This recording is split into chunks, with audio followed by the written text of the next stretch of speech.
حضرت ابی ملیکہ رضی اللہ تعالیٰ عنہ تابعی ہیں. امام بخاری علیہ رحمہ نے دیگر محدثین نے ان سے روایات لی ہیں. فرماتے ہیں میں 30 اصحاب رسول سے ملاقات کی اور ہر ایک کو آخرت کے بارے میں ڈاڈا فکر مند پایا. ہر بندہ یہ کہتا تھا میرا خاتمہ ٹھیک ہو جائے. یہ کون کہہ رہے ہیں؟ جنہوں نے حضور کو دیکھا.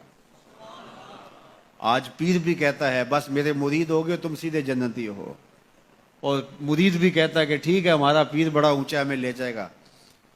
اللہ اکبر، حضور سے بڑا پیر کوئی نہیں، صحابہ سے بڑا مرید کوئی نہیں. 30 اصحاب سے ملا ہوں، 30 کے 30 ہی ڈرتے تھے ہمارا خاتمہ ٹھیک ہو.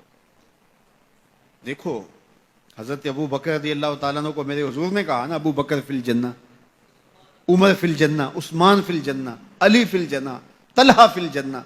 ان کو جنت کی بشارت دی ہے. لیکن صدیق اکبر کیا کہہ رہے ہیں؟ اللہ اکبر. ایک چڑیا کو دیکھ کے اے چڑیا تجھے موج ہے، ایک شاخ سے اڑتی ہے دوسری شاخ پہ بیٹھ جاتی ہے اور تیرا حساب بھی نہیں ہوگا. پھنسے تو ہم میں جن کا حساب ہوگا. یہ وہ کہہ رہے ہیں جن کو حضور کی زبان سے یہ لفظ ملے ہیں ابو بکر فی الجنہ، ابو بکر جنتی ہے. اللہ اکبر. عثمان غنی رضی اللہ تعالیٰ نے قبر پہ کھڑے رو رہے ہیں قبرستان میں. تو کسی نے کہا یہاں رو رہے ہو؟ کہا میرے حضور نے کہا تھا کہ آخرت کی پہلی منزل قبر ہے.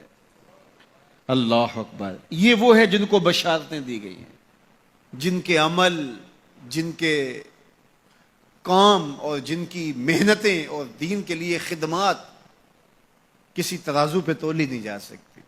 اور صحابی کا عمل، صحابی ایک مٹھی جو خیرات کرے، روایت میں آتا ہے ایک مٹھی جو خیرات کرے، اور بعد میں آنے والا احد پہاڑ جتنا سونا خیرات کرے.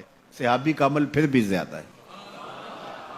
15 کلومیٹر پہ پھیلا ہوا پہاڑ، اتنا سونا کسی کے پاس ہوگا ہی نہیں، حکومتوں کے پاس نہیں. لیکن فرض کرو کسی کے پاس ہو، پھر اتنا جگرا بھی ہو کہ وہ خیرات بھی کر دے، لیکن اس کا اجر پھر بھی صحابی کے مٹھی بھر جو خیرات کرنے کے عمل کو نہیں پہنچ سکتے. اور ابو بکر وہ ہیں جنہوں نے مٹھی جو خیرات نہیں کیے، سارا گھر خیرات کر دیا. کتنا اجر ہے. لیکن پھر بھی کہا کہ چڑیا تجھے موج ہے، ایک شاخ سے اڑ کے دوسری شاخ پہ بیٹھ جاتی اور تیرا حساب بھی نہیں ہوگا. پھنسے تو ہم ہیں جن کا حساب ہوگا. یہ وہ لوگ ہیں جن کی زندگیاں تقوی میں گزری. تتجافا جنوبہم عن المضاجع، ان کی کروٹیں بستروں سے الگ رہتی تھی. ہم تو جی بھر کے سوتے ہیں، لیکن ان کی کروٹیں خوف خدا کی وجہ سے بستروں سے الگ رہتی تھی. طمع اور خوف میں رب کو پکارتے تھے. حضور کے جمال جہاں آرا کو جی بھر کے دیکھا، اور بشارتیں حضور کی زبان سے نصیب ہوئی، پھر بھی ڈر رہے ہیں. تو ابھی ملیکہ کہتے ہیں کہ میں 30 اصحاب سے ملا ہوں، ہر شخص ڈاڈا فکر مند تھا آخر ٹھیک ہو جائے، انجام بخیر ہو جائے. تو یہ واقعی بڑی مشکل منزل ہے. منزل کو پہنچے لوگ برباد ہو جاتے ہیں.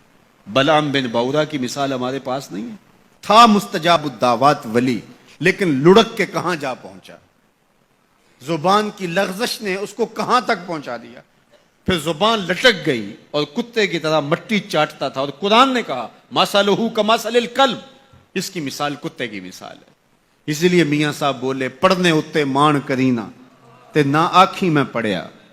پڑھنے اتے مان کرینا تے نہ آکھی میں پڑھیا، او جبار کہار صداوے متا روڑ دیوے دودھ کڑیا. جب تک یہ یقین نہ ہو کہ میرا انجام کیا ہے، دھڑکا لگا رہے، ڈر لگا رہے، یہ مومن کی زندگی ہے. ہر وقت خوف طاری رہے، یا اللہ میرا انجام ٹھیک کر دینا. رنگا رنگ سہیلیاں پرن کڑے، پر پریا اس دا جانیے جس دا توڑ چڑھے.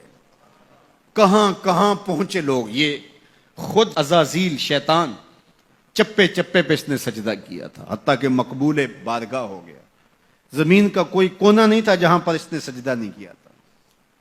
عبادات اتنی کی، اللہ نے مقبول کر لیا. بیت المعمور کا امام بن گیا. اللہ اکبر. فرشتوں کا استاد بن گیا، معلم الملکوت بن گیا. جن ہونے کے باوجود فرشتوں کا امام اور مقتدا بن گیا. لیکن ایک لغزش نے کہاں پھینکا. قیامت تک لعنتیں برس رہی ہیں. اس لیے جب تک انجام بخیر نہ ہو جائے اتنی دیر تک دھڑکا لگا رہے. یہ مومن کی زندگی.